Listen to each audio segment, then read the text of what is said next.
Okay, so, hello. I feel this has become the filming bed. This has become the filming bed. This has become the current filming setup. Hello. My name's Maddie, or Madalada, and I have been feeling awful today. I slept through a uni open day I wanted to go to. Well, I basically slept just enough so that I wouldn't be able to get there in time, because it's like, I would have missed it. By the time I got there I would have missed it and gotten ready and stuff, and I've been feeling awful today, and yeah, my fibro has been, by the way, any background noises, this bed, it's like made of air. Anyways, I have been feeling awful today. I literally had a symptom a little bit ago that was like an ice cube in the back of my neck and like an icy feeling up towards my ear, and it was horrible. Oh, that's another thing I didn't add on this list, but we'll get to that. Basically, I started writing this morning because I wanted to write like a little like random things that help my fibromyalgia, because maybe somebody else with fibromyalgia might find it useful, or maybe someone else with fibromyalgia might go, oh, you know what, me too mate, me too, like, or they might go, hey, have you tried this, and then that might help me. So yeah,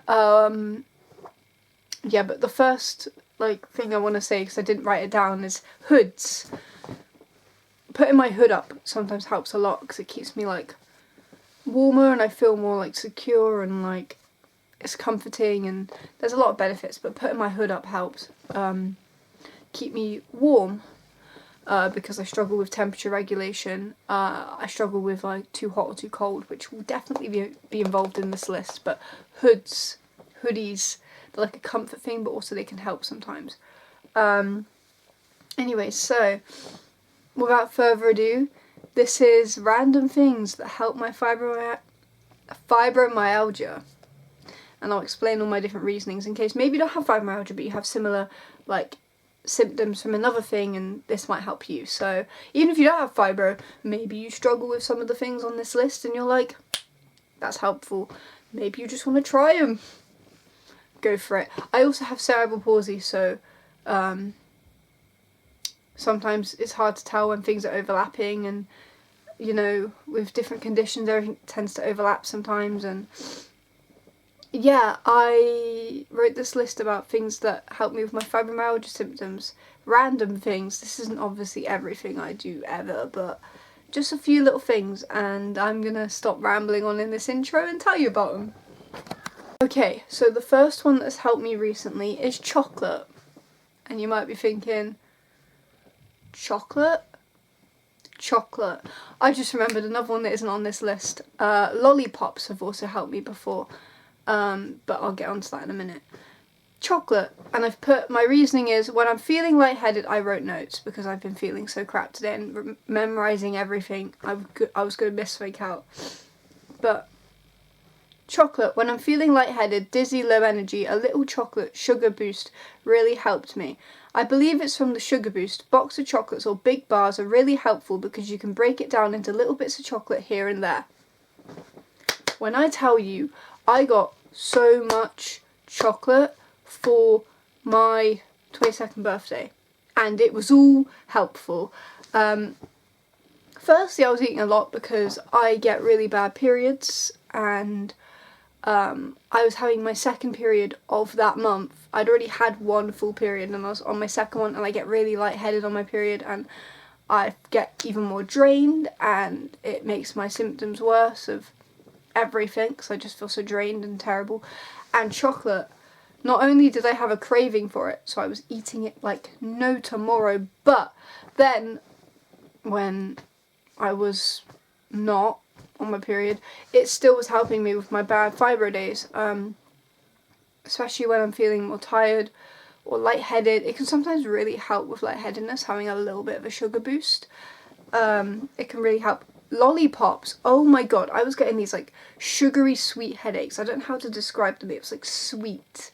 My brain felt sickly, and lollipops, I found that I felt better. It was nausea as well. I was getting this nausea, and I found that using lollipops really helped me. I don't know why to this day. Maybe it was like sugar boost, but I just kept having lollipops constantly to help with these symptoms of nausea. Oh, and then here's an extra note. I've put extra sugar, sometimes in a cup of tea if I have no chocolate, because sometimes sugar really helps me. But then if I have something like a cake, I get what is called a sweet headache, and it can be unbearable. So too much sugar isn't great either. That's why little bits of chocolate are better. Just the right amount, not too sickly, but just enough.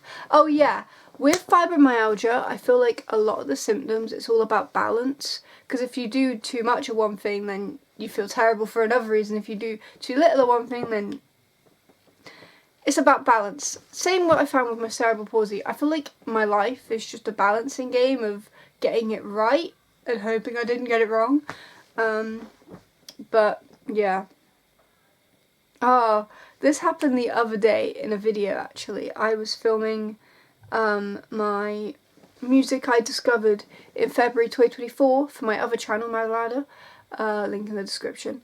And Madalada Munden, sorry, link in the description. And I had a beanie on my head. At first it was for the aesthetic, but then I completely forgot to delete the other footage from the video I filmed last night. So I was like, why is it full up? And then I realised. But I was filming a video and I took the hat off and I realised, oh, actually that was helping like me feel less awful. Probably because it's helping keep my temperature more regulated, so I kept it on. And I put in my notes, my head was really weird and painful, and for some reason keeping my hat on made my head feel better because I think it helped keep my temperature regulated or something. Yeah, that's what I think it was. Because fun fact, you lose a lot of heat from your head. Lying down. Bit of an obvious one, but hear me out. Sometimes I felt better lying in bed and had to go lie down, and trying to get out of bed would make me more sick and disorientated. I'm one of those people that tend to like push myself a lot. So sometimes telling myself, no, stay in bed. And the other day I literally couldn't get out of bed. Even if you were like, here, have like £1 million. I was too disorientated, too sick. Keeping hydrated. So for me that was drinking tea. Yeah, I drank a lot of tea. Keeping hydrated also helps. Oh, this is a really good one. Having a clothing system, now let me explain, is really important for me, so always having options to add more layers if I'm cold or take some off if I'm too hot. I tend to have like different clothes that layer up nicely with one another, but also if you take the layer away it still works. What I mean by this is a lifesaver for me. What I mean by this is, right now I'm wearing this hoodie, right? But if I got too hot, oh look, hold on, let's make sure they're not connected. Flashes YouTube video, I would delete it, but you know. I got this, where is it? I got this t-shirt on underneath, and I got, that is my extra layer, and I will make sure that I have like, I like to have clothes that have a short layer underneath and then a long layer, so I can, like jackets are a lifesaver. Bring in a jacket because I never know when I'm going to just feel really cold and sick. Hats, if you don't have, I have like a jacket that has no hood. Bring in a hat in case can really help. What else?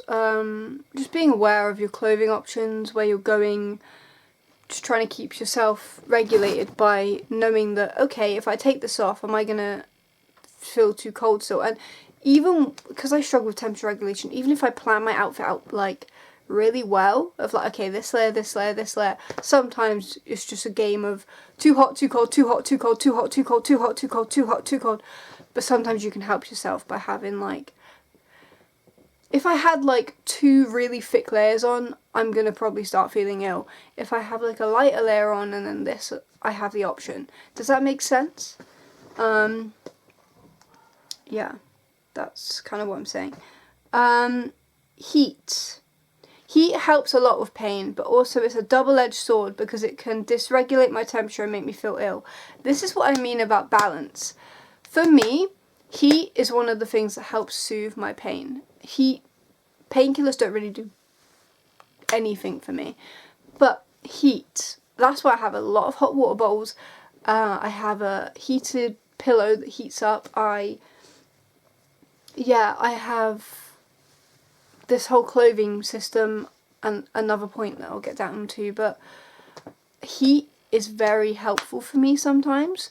Sometimes I feel better after a hot shower when my shower wants to be hot, but it can really help. But also at the same time, it can make me feel so ill. If I get too hot, oh my god, I start feeling really, really, really sick, and I know. And then it's harder for me because in the cold, I'm more achy, I'm in more pain, and it can make me feel really ill because I'm in so much pain in my body.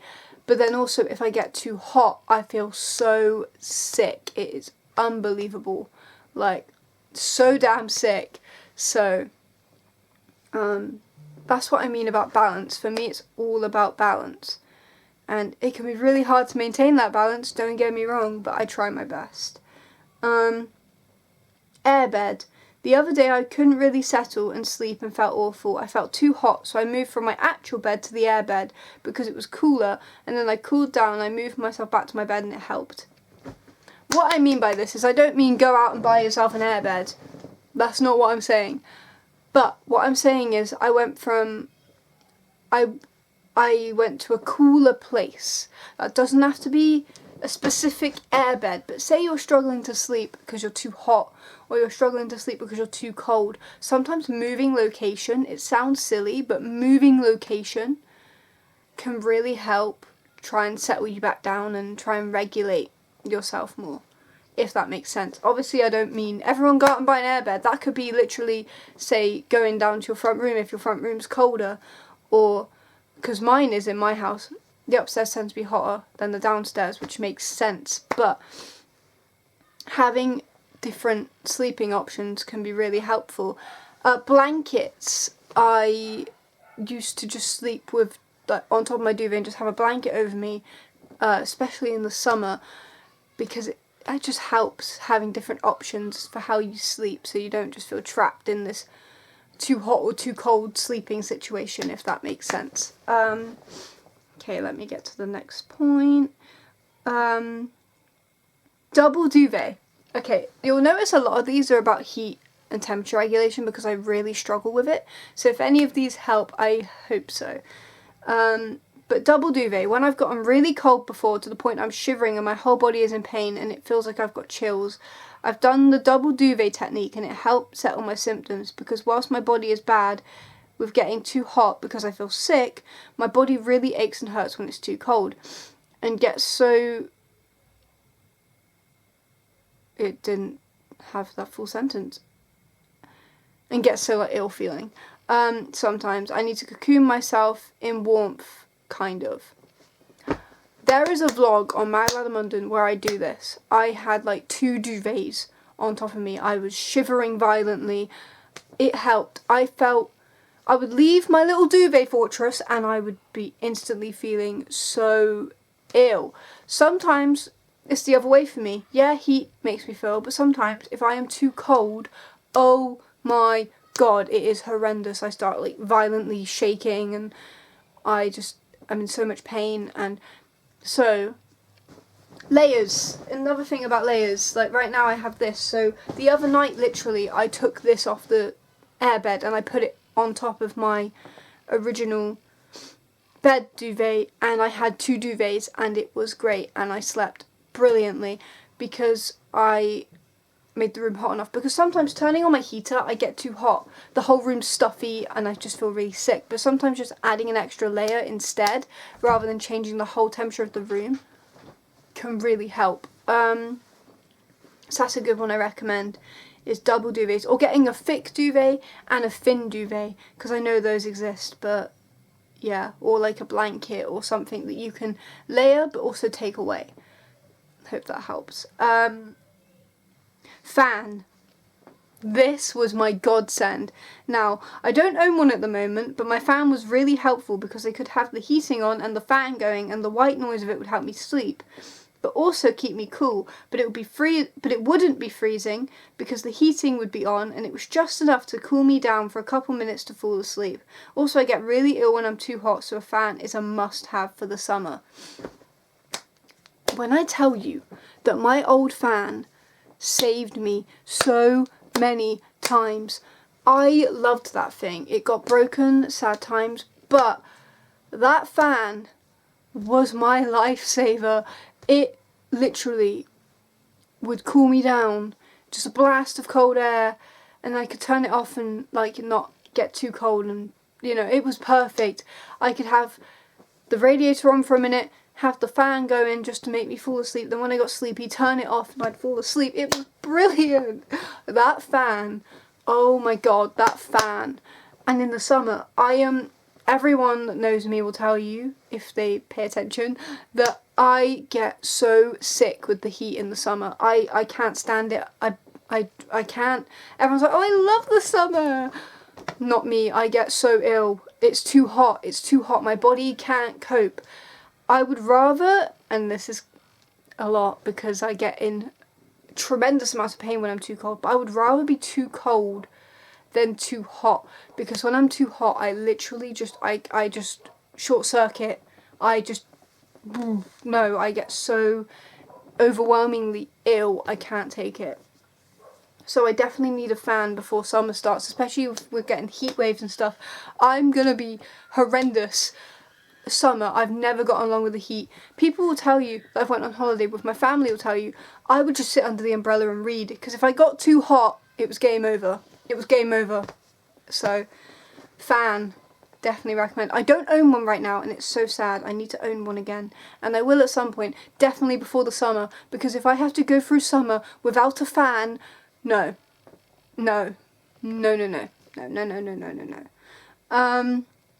Turning on my radiator before I get out of the shower. This is another temperature one. You will notice this list is basically how Madalada regulates their temperature. Pretty much.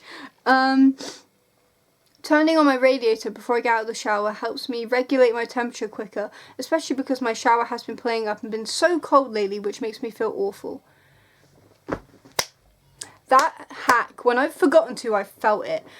That hack really works. Turning on my heater before I get in the shower, so that when I come out the shower my room is warm, so I'm not, I warm up quicker, you know? Another one I will mention, hair dryers. I've been having to use a hairdryer on my navel piercing, but I won't lie, I have been like making my hair like drier with it, and I have sometimes used it on my body when I'm too cold, because you know what? I'm going to do anything to regulate my temperature, and one of those things was, yes, I did use the hairdryer a little bit, and I have turned my radiator on, and it helps. Honestly, it helps. But with my radiator, my room is either freezing cold or it's too hot. No in between. Talking about temperature regulation, I'm getting too hot. One sec. Oh, my back is starting to really kill, so hopefully we're going to wrap this up. But, what was I saying? Oh yeah, I did think of another one just 2 seconds ago. Oh, this doesn't work for me, but it might work for other people. Ice packs would really hurt me. I don't know, it just really hurts. Really hurts, that's the only explanation you get. But it might help you. So you can try it. If it doesn't work for you, then just don't do it. For me, it's heat. Heat's the big one, but heat also makes me feel ill if I'm not careful, so I have to kind of balance it very well. But, yeah. Like, having, like, a direct coldness on me, my muscles can't take it. Also, I've got cerebral palsy, so that doesn't help. They wouldn't take it very well. But, like, a fan for me works better than just putting, like, a cold compress on, if that makes sense. Whereas for me, heat is the big one. It's balancing heat. Anyways. Giving myself time to rest, and sleep windows. Sleep windows, understanding that I can only really fall asleep during certain windows of tiredness, so I'm not just laying there upset that I'm not falling asleep. Big one. Because if you have fibromyalgia, you probably have sleep disturbances, like me. And it can be really frustrating. One of the worst things ever is when you're so shattered, you're exhausted, but you just cannot fall asleep for the life of you. You are just, you can't do it, and it's the most frustrating thing. One of the most frustrating things is literally being so shattered, so exhausted, but your brain just won't let you sleep. It's awful.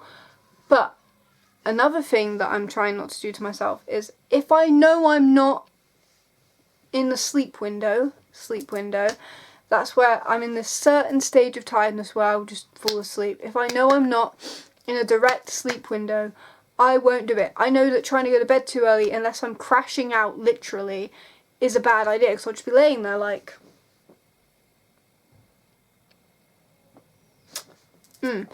But giving yourself time to rest. Even if you're not going to sleep, maybe doing something like more chill would help.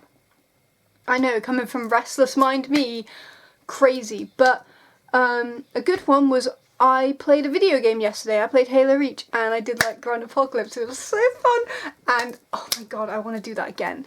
It was so fun. I love Halo Reach. I grew up with Halo Reach. That's not the point of this video, but it was good. It was fun, but also...